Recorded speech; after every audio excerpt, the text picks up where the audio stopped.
Story Time with Manchild. Today I'm reading Little White Owl by Tracey, Corderoy, and Jane Chapman.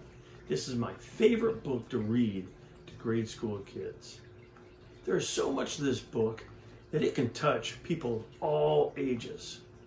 I hope you enjoy watching or listening to The Little White Owl. Once there was a little white owl who lived by himself in the snow.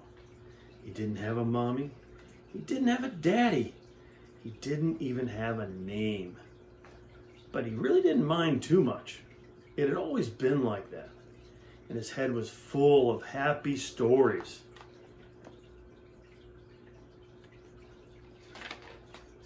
Sometimes he was a brave white knight, and sometimes he was a snowflake. Sometimes he was a rocket blasting off to the moon. But every night at bedtime, he sat on his favorite branch, nibbling toast spread with strawberry jam and counting the stars by himself.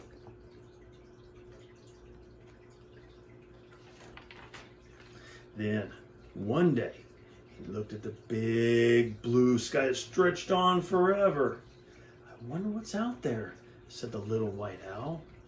So he packed his teddy and his clock.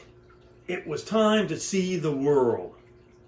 For days, the little white owl flew over turquoise oceans and deserts of gold. Then he spotted the prettiest trees, sprinkled with tiny jewels. So down, down, down he swooped. But wait!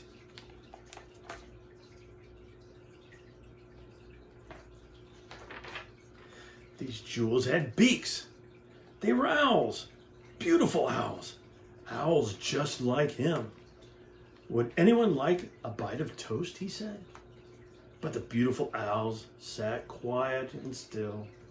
They didn't want to spoil their perfect feathers. How very plain you are, groaned the green. No colors at all, sniffed the dotty red. You don't belong with us. Go away.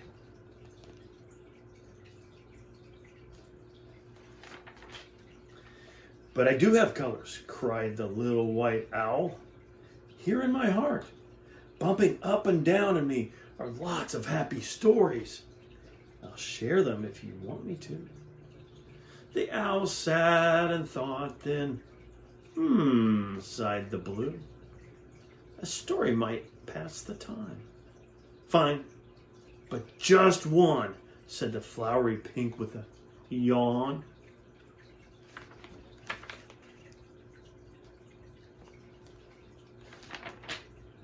So the little white owl swung on a branch with his little teddy and munched his toast and shared a happy story.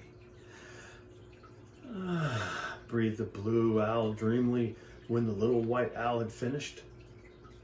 The other owls all glared at her. Oops, sorry, she blushed.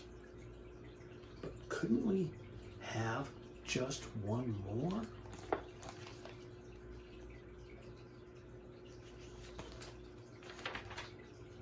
So the little white owl closed his eyes, and magical stories came pouring from his heart. Colorful tales of castles and knights and dragons with fiery breath, and blasting through the moonbeams and counting bright stars, and tumbling down like a snowflake.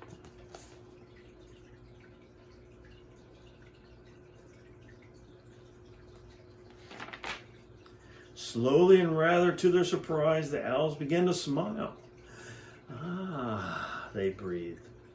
Then suddenly, more, everyone cried.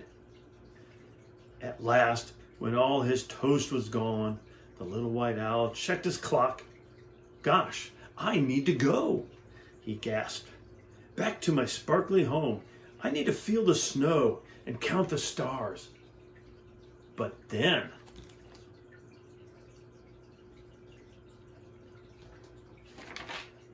a blue wing fluttered, and a tail of dotty red began to twitch. Take us too, cried the pretty owls, sweeping into the sky. We want to feel your fluffy snow and count your sparkly stars and play and laugh and tumble, just like you.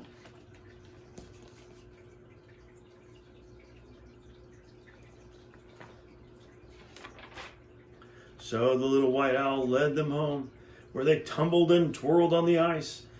Like splashes of rainbow, they speckled the snow with their colors brighter than ever.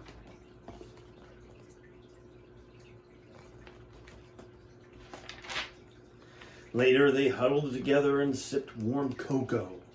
Tomorrow, when we fly home, said the blue, the white clouds will remind us of you. Promise you'll visit us very soon.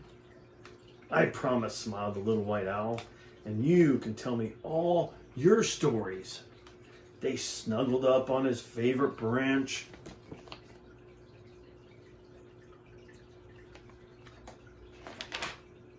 And soon was dreaming happy dreams as a huge silver moon lit the deep dark sky that stretched on and on forever.